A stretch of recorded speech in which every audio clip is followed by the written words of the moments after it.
బైబిల్లో 40 నోవహు దినములలో 40 దినములు భూమి మీద వర్షము కురిసెను. నోవహు దినములలో వర్షము కురిసిన 40 దినములకు వాడ భూమి మీద నుండి పైకి లేచెను. జలప్రళయం తర్వాత 40 దినములకు నోవహు వాడ నుండి ఒక కాకిని వెలుపలికి పోవిడిచెను. ఇస్సాకు రెబ్కాను పెండ్లి చేసుకునినప్పుడు అతని వయస్సు 40 సంవత్సరములు. ఇశ్రాయేలు ప్రజలు 40 సంవత్సరాలు మన్నాను తినిరి. మోషే సీనాయి కొండ మీద 40 దినములు దేవుని సన్నిధిని ఉండెను. నిర్గమాకాండములోని అధ్యాయములు 40. బైబిల్ అంతటిలో ఈ ఒక్క పుస్తకములోనే 40 అధ్యాయములు కలవు.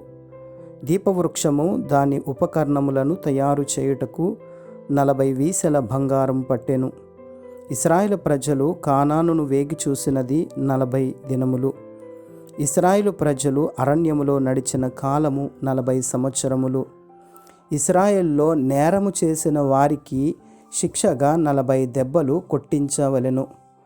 మోషేకి 40 ఏండ్లు వచ్చినప్పుడు ఇశ్రాయేలైన తన సహోదరులను చూడవలనని బుద్ధి పుట్టెను.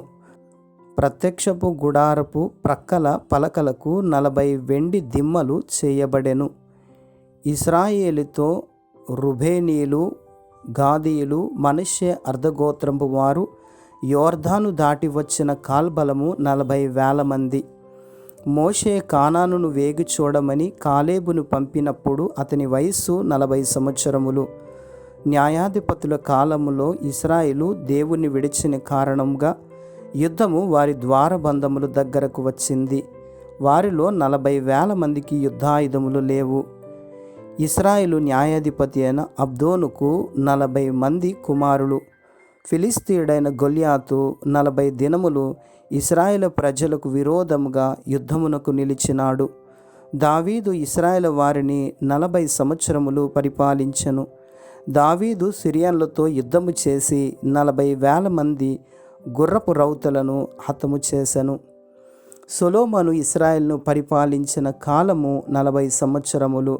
దేవుడు సిద్ధపరిచిన భోజనము చేసి ఏలియా 40 రోజులు ప్రయాణం చేసి దేవుని పర్వతమైన హోరేబునకు వచ్చెను.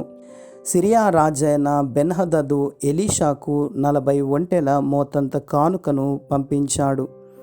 దావీదును రాజుగా చేయుటకు వచ్చిన వారిలో ఆషేరీయులు యుద్ధపు నేర్పుగల యుద్ధ సన్నద్ధులు 40,000 మంది. దేవుడు ఇశ్రాయేలు ప్రజల వలన 40 సంవత్సరములు విసిగిపోయినాడు. యూదావారి దోషము నిమిత్తము ఎహెజ్కేలు 40 దినములు కుడి ప్రక్కకు తిరిగి పండుకొనమని దేవుడు ఆజ్ఞాపించెను.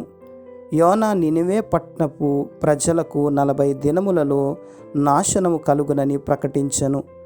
దేవుడు ఐగుప్తుకి తీర్పు తీరుస్తాడని చెప్పి 40 సంవత్సరాలు అది పాడయ్యుండెనని సెలవిచ్చెను. మోషే ఐగుప్తు నుండి పారిపోయిన 40 సంవత్సరములు అయిన పిమ్మట సీనాయి పర్వతమందు ఒక పొదలోని అగ్ని జ్వాలలో ఒక దేవదూత అతనికి కనబడెను. యేసు ప్రభువారు 40 దినములు ఉపవాసము ఉండెను. దేవుడు ఇశ్రాయేలు వారి చేష్టలను 40 సంవత్సరాలు సహించినాడు. మోషే ఇశ్రాయేలు ఎదుట 40 సంవత్సరాలు మహత్కార్యములను సూచక క్రియలను చేసెను. యాకోబు చనిపోయినప్పుడు అతని దేహమును 40 దినములు సుగంధ ద్రవ్యములతో సిద్ధపరిచినారు. ఒత్నీయేలు ఇశ్రాయేలు ప్రజలకు 40 సంవత్సరములు న్యాయాధిపతిగా ఉండెను. న్యాయాధిపతుల దినముల్లో ఇశ్రాయేలు దేవుని దృష్టికి దోషులు కాగా 40 సంవత్సరాలు ఫిలిస్తీయుల చేతికి అప్పగించెను. ఏలి ఇశ్రాయేలుకు 40 సంవత్సరాలు న్యాయము తీర్చుచూ వచ్చెను.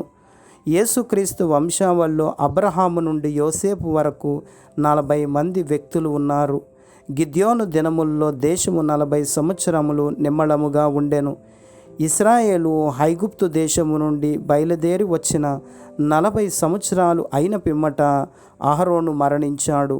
యేసు ప్రభు పునరుద్ధానుడైన తరువాత 40 దినముల వరకు అనేకులకు కనబడుచు వచ్చెను.